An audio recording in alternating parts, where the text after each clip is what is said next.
Kapolda Maluku tegaskan akan tindak dan pecat anggota yang jadi calo penerimaan Polri.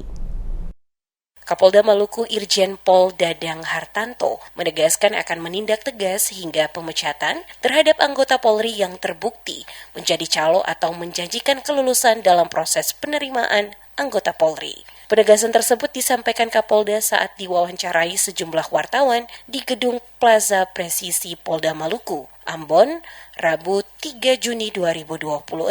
Menurut Kapolda, masyarakat tidak perlu mempercayai oknum-oknum yang mengaku mampu meluluskan seseorang menjadi anggota Polri dengan imbalan tertentu. Ia memastikan seluruh tahapan penerimaan anggota Polri dilaksanakan secara transparan dan berdasarkan kemampuan peserta. Kapolda menjelaskan bahwa setiap calon anggota Polri harus mengikuti serangkaian tahapan seleksi yang telah ditetapkan.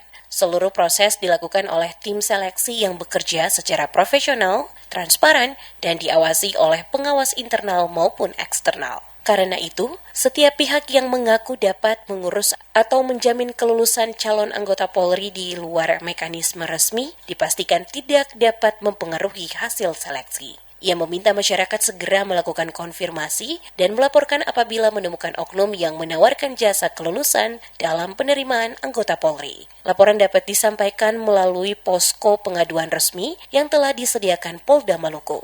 Menurut Kapolda, setiap laporan yang masuk akan ditindaklanjuti secara serius dengan menurunkan tim khusus untuk melakukan penyelidikan dan penindakan terhadap pihak-pihak yang terlibat. Dadang Hartanto mengungkapkan kasus serupa pernah terjadi pada tahun 2025.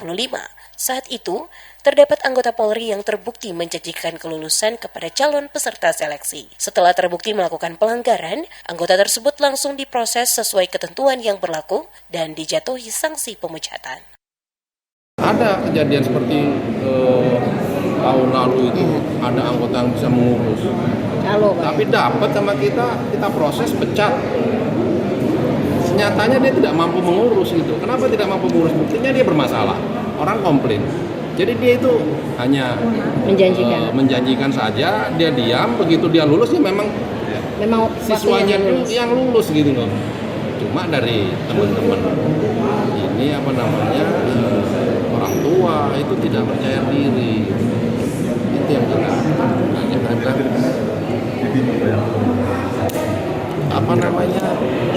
sistem itu tidak yang sudah dibangun dengan komputer dan lain sebagainya.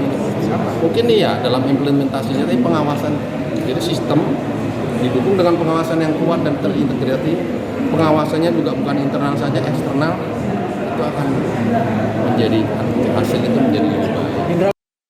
Kapolda kembali menegaskan bahwa kelulusan calon anggota Polri sepenuhnya ditentukan oleh kemampuan dan hasil yang diperoleh peserta dalam setiap tahapan seleksi. Untuk itu, masyarakat diimbau agar tidak mudah percaya kepada siapapun yang menjanjikan kelulusan dalam proses rekrutmen Polri karena seluruh proses penerimaan dilaksanakan secara bersih, transparan, akuntabel, dan humanis.